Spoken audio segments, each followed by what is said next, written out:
Jadi di Jawa ada tradisi bahwa orang akan pensiun dini karena sebagai manusia dia harus mendito. Sebagaimana anak kedua Prabu Brawijaya yaitu Raden Bahujalima, Raden Timbal atau Adipati Terung itu makamnya di Bantul. Setelah beliau menjelang tua habis jadi senopati di Demak, beliau kemudian mendito bertapa di daerah Bantul Selatan, daerah Serandaan, dan menyebut dirinya Panembahan Budo. Nah sekarang hijrah itu maksudnya adalah dari hijrahnya Gusti Yudo itu dari dunia kesatria menuju dunia panbutan, dunia begawan. Gusti Yudo ndawuhi saya malam ini temanya itu ngajak tentrem wae, ngajak tentrem. Apalagi di luar ini ada pilpres, ada orang bertengkar, ada orang fitnah-fitnahan, mencaci maki, salah paham, saling menjatuhkan, saling memfitnah dan seterusnya. Nah kita bukan orang seperti itu. Kita kumpul di sini karena kita ini punya ikatan yang berbeda dengan seperti yang di luar. Oleh karena itu saya tidak mengawali dengan Assalamualaikum tadi. Karena Assalamualaikum itu adalah berlaku untuk orang yang baru akan membuat perjanjian untuk setia, untuk saling menyayangi dan saling mengamankan. Yang harus diamankan satu martabat, nggak boleh menghina orang. Nomor dua harta benda, nggak boleh curi. Nomor tiga nyawa, tidak boleh dibunuh. Jadi orang bilang Assalamualaikum itu nggak wajib. Tapi kalau kita menerima Assalamualaikum wajib. Karena orang menjanjikan keamanan, kita pun harus menjanjikan keamanan. Nah, tadi saya tidak memulai karena kita semua yang kumpul di sini adalah komunitas keluhuran budinya Gusti Yudo. Iki wis mesti aman satu sama lain, ora mungkin congkrah, ora mungkin elek-elek ati satu sama lain sehingga tidak diperlukan Assalamualaikum. Jadi saya sudah yakin mesti podo-podo Assalamualaikum. Apa meneh Assalamualaikum di Indonesia ini masih puber. Masih kanak-kanak, jadi satu kali pidato itu Assalamualaikum warahmatullahi wabarakatuh, salam sejahtera untuk kita semua, salam namo buddhaya, om swastiastu.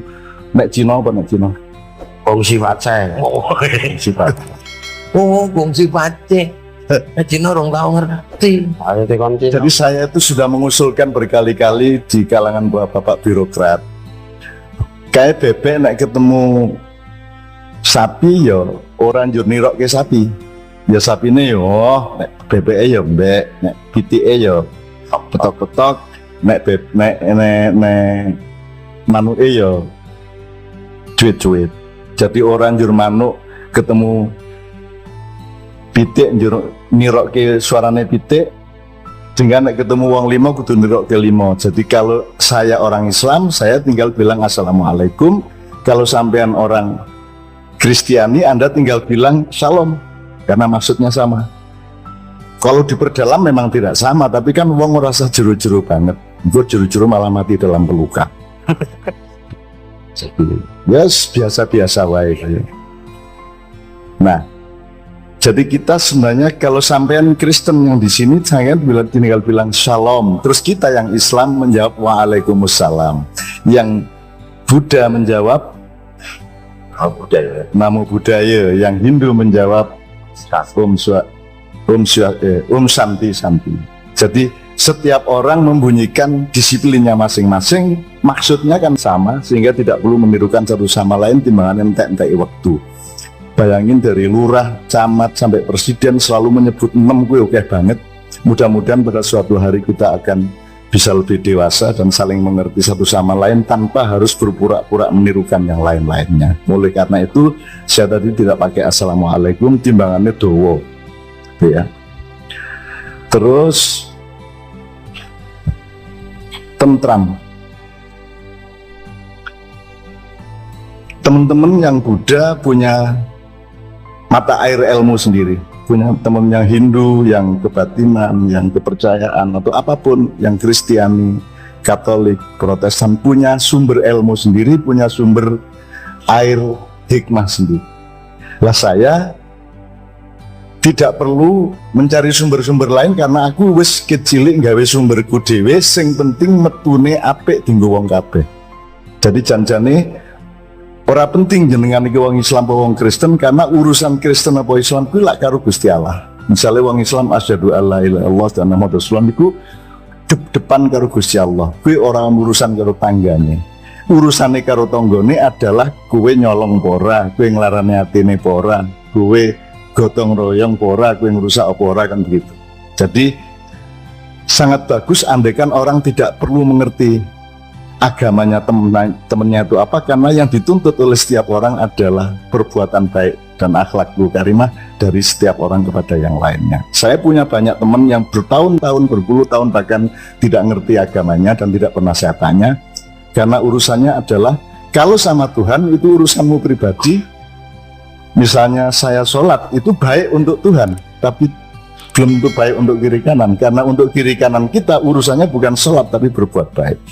Nah makanya malam hari ini kan tidak ada kriteria agamane opo sak dituruti, yang penting semua berbuat baik dan semua punya jiwa shalom, punya jiwa namo buddhaya, punya jiwa om swastiastu, punya jiwa rahayu sagung dumadi. Yes, menurut lah ya. Terus pokoknya kita sama. Saya tidak mengatakan semua agama sama ora. Telo karo jagung beda. Ning bareng-bareng podo-podo ngekei gizi nang wong, kan begitu. Jadi orang jur semua agama sama enggak, siji jagung, siji telo, siji salak, siji anggis, sapi turutit. Dan kita tidak usah persoalkan. Yang penting produksinya adalah berbuat baik dan saling menyayangi satu sama lain. Kemudian tentrem. Ini pesannya Gusti Yudo. Saya ambil dari dari sumber saya. Jadi kalau ini dulu Gusti Yudo, jadi saya ucapkan selamat berhijrah ke usia kependetaan. Jadi nek Jawa kan ono pacul, ono pedang, ono keris. Keris itu pusaka. Ini terminologi yang saya pakai untuk menjelaskan Indonesia biasanya. Jadi nek rakyat kuwi nyekel pacul nggo golek pangan. Terus rakyat membayar wong sejumlah orang untuk nyekel pedang dari presiden sampai lurah. Kan gitu. Presiden sampai lurah, ASN, polisi, tentara tidak boleh mikir uang karena mereka sudah dibayar oleh rakyat untuk pegang pedang. Pedangnya gunanya untuk mengamankan supaya rakyat nyangkulnya itu aman. Nah, di atas pedang ada pusaka, ada keris yang kita sekarang tidak punya. Seharusnya keraton adalah pusakanya bangsa Indonesia, tapi sekarang keraton menjadi bawahannya pedang. Jadi kalau ngarso dalem gubernur itu dia nyekel pedang, nek ngarso dalem sebagai sultan itu dia adalah pemegang keris pusaka. Di Indonesia kata pusaka sudah hilang dan sudah tidak pernah dihayati dan tidak pernah dipakai untuk dasar manajemen pengelolaan bangsa Indonesia di bidang apapun. Diserah popo. Gusti Yudo ini kalau dulu sebelum Indonesia beliau adalah pemegang pedang karena beliau adalah seorang apa jenenge? Enggak. Di luar Indonesia, beliau di keraton kan seorang senopati gitu ya. Jadi dia seorang pejabat tinggi, beliau pegang pedang. Pada saat yang sama ketika sekarang Indonesia ada, beliau pegang pedang dari pemerintah. Gitu. Asaiki pedangnya dirampas. Kerisnya ya dirampas pisan. Yes. Mulanya saiki hijrah menduta kuwi. Nah, Bapak sekalian, kalau kita sedikit menyebut Indonesia lagi saiki iki wong sing wis dicekeli pedang ki malah do maju. Malah pedangnya tinggo maju. Ngerti ora? Ngerti maksudnya? Saya paham. Jadi pejabat kok golek duit. No, pejabat wis mesti dikai duit karo rakyat. Bisa dibayar sampai pensiun. Jadi tidak boleh mikir duit, guru pun tidak boleh mikir duit. Dia harus percaya kepada rakyat, harus percaya kepada Tuhan yang pasti memberinya rezeki. Tapi oke lah, pokoknya intinya sekarang beliau Gusti Yudo ini berhijrah dari pedang ke keris pusaka. Keris pusaka. Nah, pusaka ini masa depan kita. Kalau kita tidak menemukan kembali pusaka Indonesia, pusaka Ngayu Jokato Hatiningrat, sekarang kegiatan para pemegang pusaka ini kan kegiatan pedang, bahkan kegiatan cangkul, bahkan royoan cangkul, royoan sawah, royoan jabatan dan seterusnya. Jadi Bapak sekalian, saya mohon izin agak melebar ke situ untuk menegaskan bahwa kita doakan bersama Gusti Ido, Gusti Prabu, Gusti Hadi dan semuanya oleh Allah diberi umur panjang semuanya. Karena kita masih berada di tengah-tengah situasi di mana kita menunggu babak berikutnya, menunggu semifinal, menunggu final, sehingga kita akan mendapatkan kembali apa yang seharusnya harus yang kita peroleh sebagai manusia. Maksudnya ini loh, sing wong saiki seorang ngerti ki bedane rongko, keris karo sangkelat, bukan salah ya. Untuk sangkelat, untuk nogo sosro, untuk cerubuk, untuk nek pan senopati kayak bancak ya. Jadi keraton itu rongkone, terus sultan atau raja itu adalah kerise. Nah beliau yang ke-9 ini adalah sangkelate. Sangkelate untuk berubah-berubah, untuk ganti-ganti masalah. Sing kudu dipelihara dan tidak boleh hilang adalah rongko dan kerisnya. Bahwa isinya rongko bukan sangkelat, tidak ada masalah, tapi keris Indonesia, keris DIY, kerisnya Yogyakarta hati ini harus kita pelihara. Karena ini saya kemarin curhat kepada Gusti Yudo sebenarnya. Ini saya nggak enak kalau membuka-buka macam-macam, tapi pokok intinya itulah. Intinya sebenarnya kita masih punya masalah besar sebagai bangsa, karena awalnya dulu, contohnya aja misalnya teks alinea kedua dari proklamasi, hal-hal yang menyangkut pemindahan kekuasaan dilaksanakan dalam tempo yang singkatnya, secara sama dalam tempo yang singkatnya. Sebenarnya ini urusannya sama keraton. Apanya yang dipindahkan? Tidak ada yang bisa jawab. Dipindahkan dari siapa ke siapa? Tidak ada yang bisa jawab. Kapan pemindahan itu dilaksanakan? Tidak pernah terjadi. Orang selalu mengatakan yang dipindahkan adalah kedaulatan dari Belanda ke Indonesia. Loh, enggak. Begitu sudah proklamasi dengan ini saya menyatakan itu sudah tidak perlu dipindahkan lagi. Kok masih ada alinea harus dipindahkan? Itu berarti sebenarnya ada urusan yang belum beres antara Republik Indonesia dengan keraton dan kesultanan di seluruh Indonesia, dan lambat atau cepat itu akan muncul. Dan kita harus bijaksana sejak sekarang supaya munculnya nanti pada suatu hari tidak menjadi sumber perpecahan berikutnya. Sekarang kita agak tadakur aja. Tasyakur itu artinya mensyukuri. Sekarang kita agak masuk aja. Tasyakur itu artinya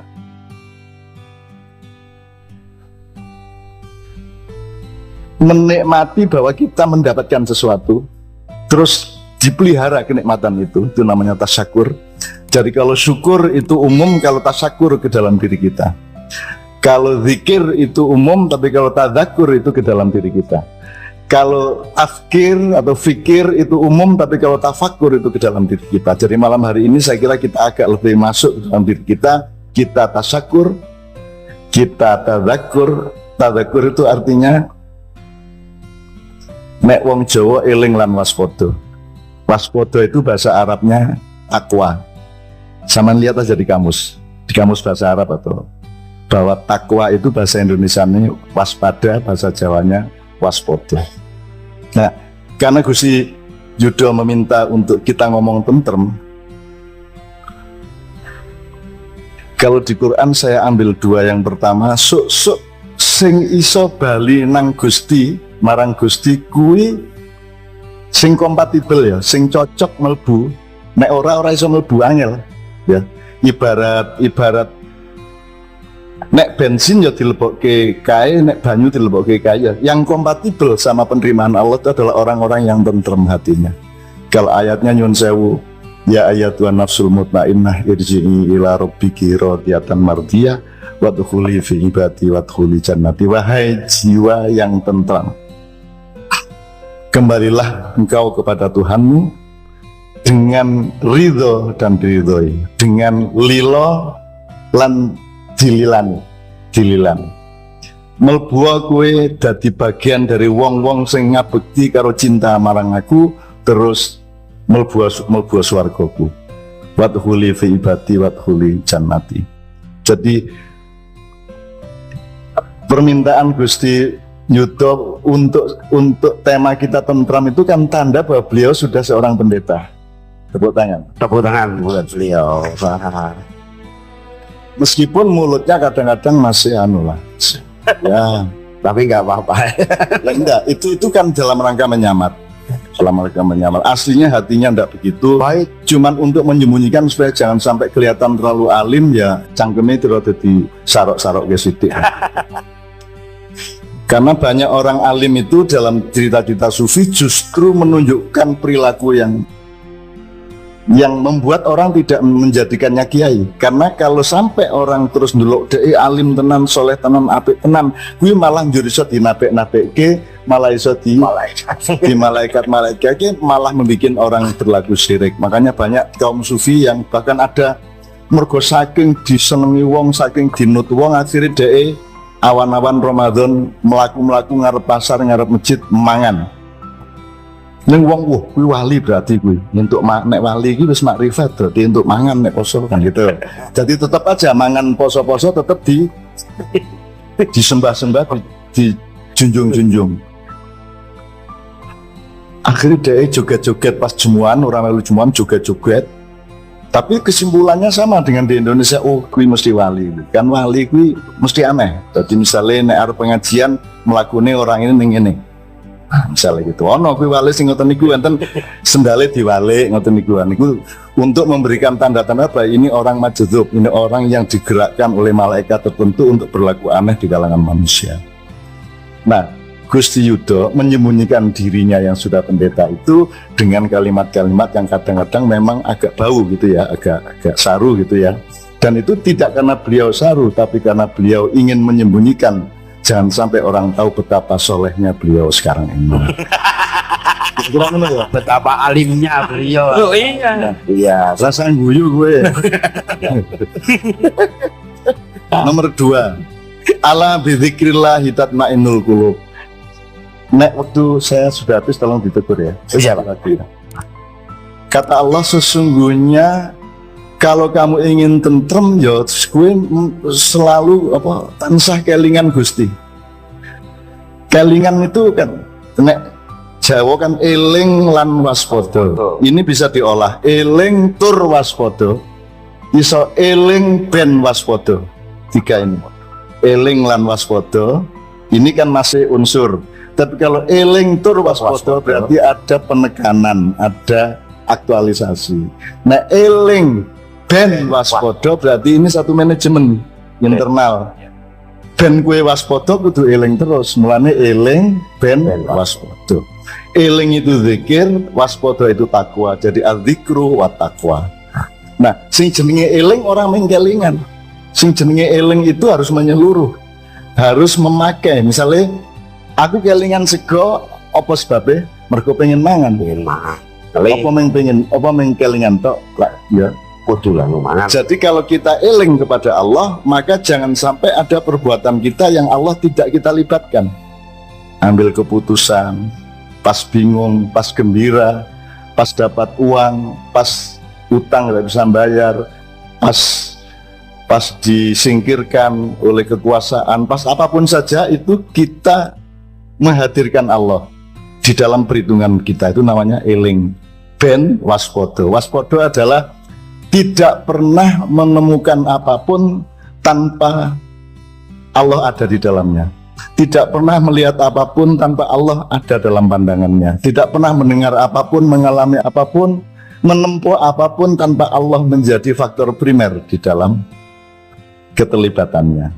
Jadi Allah primer, kita sekunder. Karena misalnya kalau kita nyun sewu Gusti itu kene isone lak ming penak sing marake meteng lah ya Gusti Allah. Kan gitu. Oh iya. Ora iso menungso enggak marake kowe meng nandur sing nyukulke Gusti Allah. Kene meng dodolan ning Miriarjo sing nekake pembeline Gusti Allah. Jadi takwa kita itu artinya adalah bahwa kita selalu tidak pernah tidak ada Allah dalam setiap kehidupan kita. Kemudian ada dua bagian, yang satu Allah pasti, yang satu Allah mudah-mudahan. Sing pasti itu adalah ketika sego wis dadi, lawuh wis dadi, warunge wis ditata. Itu wilayah di mana Allah sudah kita hadirkan dalam proses. Tapi payu apa ora payu itu namanya wilayah tawakal. Payu apa ora payu, dadi apa ora, kelakon apa ora, tercapai atau tidak, itu adalah wilayah tawakal. Tawakal itu dari kata wakil. Wakil, kalau tawakal dia mewakilkan. Jadi bismillahirrahmanirrahim, dengan nama Tuhan saya mewakilkan urusan ini kepada Tuhan. Kenapa kita wakilkan? Karena kita tidak mungkin mampu melakukannya, gitu loh. Makanya Allah mengatakan alaikumud dakwah wa alainal balagh. Wis to lakonono wae engko aku sing marake kedaten. Kowe lakonono wae. Kowe tok pokoke teguh, madhep, mantep, istiqomah. Wis engko aku sing marake kelakon. Kita sendiri tidak mampu membuat itu tercapai. Makanya ada wilayah tawakal. Jadi tawakal ini adalah salah satu bentuk dari eling tadi. Karena kita eling atau zikir, maka kita selalu bertawakal kepada Allah. Pokoknya kendel wae wis saya ditempuh, dinteni wae. Belak tekan layar kan gitu dan seterusnya. Itu yang namanya tawakal. Untuk soal-soal pemilu dan seterusnya saya kira kok tidak ada masalah. Setiap orang kan sudah punya pengetahuan, sudah punya pilihan. Wis gari teko nang TPS, gari kok coblos. Oh, nyoblos orang nyoblos ya ora ono sing ngerti. Rasa berdebat, rasa piye-piye wong setiap orang juga ya saiki berdebat ya saniki nggih. Kuwi janjane telat debatnya, kudune debati mbiyen sadurunge dipilih dadi calon. Dan kene ngerti kuwi cocok ora dadi calon. Iki wis dadi calon wis kadung malah debat. Iki piye ta ya? Kudune sadurunge dadi bojo jak omong-omongan sik lha ngoten to. Lagi dibojo, lagi wis ning kantor KUA. Malah debat kan piye. Dadi Indonesia iki yang lucu ngoten niku, soal diolak-walik ngoten. Salah wis ora apa-apa ning pokoke nek ora ono debat lah ora penak. Tur kae ya debate ya wis dikerpek sadurunge kan gitu. Wis ora apa-apa lah. Dunia ini tidak berlangsung sebagaimana kehendak kita dan tidak berada di dalam kendali kita. Dunia ini apakah globalisasi, apakah Republik Indonesia, apakah keraton atau DIY atau apapun itu tidak berada di genggaman kita.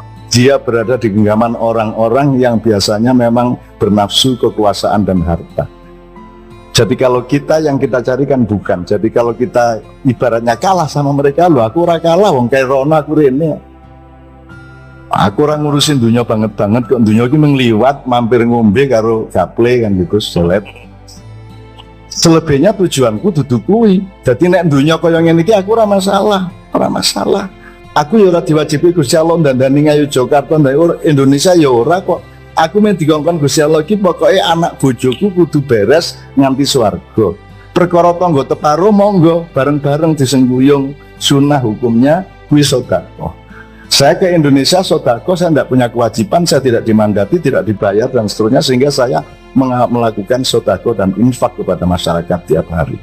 Nah, oleh karena itu kita tidak usah cemas terhadap keadaan-keadaan nasional. Jadi yang namanya tentram dalam praktek adalah monggo dunia arep nang ndi, monggo kahanan arep piye wae, monggo Indonesia arep kaya ngopo kowe, ya. Ning pokoknya dalam keadaan apapun aku tetap tentrem.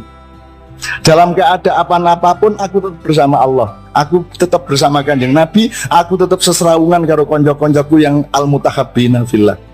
Al-mutahabbina fillah itu seperti kita yang berkumpul malam hari, yaitu orang-orang yang saling menyayangi, bersaudara satu sama lain, meskipun belum tentu ada hubungan darah. Saya sama beliau berdua tidak ada hubungan darah, tetapi saya sayang sama beliau, beliau sayang sama saya, dan kita bersaudara, dan itu adalah orang-orang yang tertinggi surganya besok-besok. Dan wajah kita akan sangat bercahaya, melebihi para nabi dan para wali menurut Kanjeng Nabi Muhammad SAW, karena kita ini orang yang mestinya tidak bersaudara. Kita tidak punya kepentingan harta benda, tidak punya kepentingan politik, tidak ada kepentingan DPD, tidak ada kepentingan macam-macam. tapi kita tetap bersaudara, kita tetap sayang satu sama lain, kita tetap seduluran. Itu berarti kita adalah orang-orang yang bercinta semata-mata karena Allah Subhanahu wa Ta'ala, dan itulah orang yang tertinggi derajatnya di surga nanti. Amin ya rabbal alamin. Dan semua komunitasnya Gusti Yudo menurut saya adalah orang-orang yang disebut al-mutahabbina fillah, karena yot sambutan tuan rumah ulang tahun kaya ngono nang Gusti Yudo kuwi. Lepena kan gini Gusti, ada rumus gini. Dalam Islam itu ada rumus gini. Bener apik wicaksana. Nek kowe isih ado, kowe kudu wicaksana, aja ngomong bener sih. Misalnya aku karo kowe lagi kenal, utawa tak delok saka kadon, aku ora entuk nyek. Aku kudu wicaksana. Nek wis meh rada cedhak, aku lagi wicaksana artinya udhu ila sabili rabbika bil hikmah. Jadi nek jarake isih adoh nganggo hikmah, nganggo kebijaksanaan. Nek wis rada cedhak, berlomba berbuat baik. Nek wis cedhak banget baru ngomong kebenaran. Baru leng teleng ya ora apa-apa. Ning nek wis cedhak Yesu yoleng nanti Anda dapat itu kalau sudah dekat. Makanya kebenaran itu jangan dijadikan andalan. Kebenaran itu hanya berlaku kalau kita sudah bercinta satu sama lain. Kalau Anda tidak cinta, kebenaran itu akan menyiksa dan kebenaran itu akan melukai satu sama lain. Dan itulah yang terjadi di Indonesia. Sopo sing salah? Opo Jokowi salah? Opo Prabowo salah? Opo Cebong salah? Opo Kampret salah? Kabeh ono bendere, tapi dia selalu salah karena berbenturan dengan kepentingan yang berbeda. Makanya tadi Gusti Prabu juga mengatakan semua serba salah, Rono salah, Rene salah. Nek kue ning tengah sing kidul ngaran lor, nek kue ning sing lor ngalani kidul. Dadi wong saiki ora ngerti wis ora iso mbedake ndi wong kepala batu karo wong sing madhep mantep. Padha ta niku. Ndi wong pelit, ndi wong hemat, wis angel banget saiki. Nah, jadi Bapak sekalian, mudah-mudahan Anda semua yang ketemu malam hari ini adalah orang-orang yang oleh Gusti Yudo diberi aura supaya kita tidak perlu menunggu tua. Aku sudah tua aja nih. Untuk anak-anak yang lebih muda tidak perlu menunggu tua untuk menjadi pendeta seperti beliau. Pendeta tidak dalam arti agama, pendeta dalam arti kearifan Jawa. Sebagaimana Gajah Mada itu sebelum pensiun sudah pensiun dini dan dia menjadi panembahan dan dia mengasuh salah satu anaknya Prabu Brawijaya yang kelima. Jadi semua orang kalau Jawa itu udah dasarnya kabeh wong mendito. Orang nganti tua, orang us tua banget dadi cawapres ya. Jadi kudune mendito gitu ya. Tapi ora apa-apa lah. Wis ora apa-apa lah wong masa anak-anak kurang bahagia ya masa aja. Sing sijine yo ngono wis cah cilik kok ya wapres gitu. Jadi neng ora apa-apa lah. Kuwi dunya iki ora penting-penting amat. Yang penting adalah keluarga kita, anak kita, sahabat-sahabat kita, dan keselamatan kita bersama-sama di depan Allah Subhanahu wa Ta'ala. Terakhir sekali, Mas, saya nanti minta Mas Kimpling maju untuk 1-2 hal juga. Ini saya mohon hak prerogatif sedikit karena tadi kita ngobrol banyak. Di Quran itu Gus Yudo, satu-satunya yang ulang tahun itu dikasih ucapan selamat oleh Tuhan itu cuma Nabi Isa atau Yesus. Bersampai delok Quran. Jadi ulang tahun ini orang yang bid'ah. Gusti Allah dhewe ngulang tahun ini.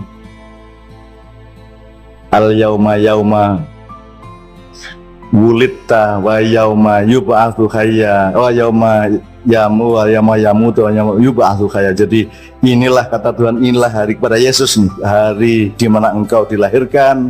Aku ucap selamat di mana engkau diangkat menjadi pemimpin, kemudian diangkat ke langit, dan aku ucapkan ketika engkau nanti akan dikembalikan kembali kepada bumi untuk membereskan masalah-masalah internasional global.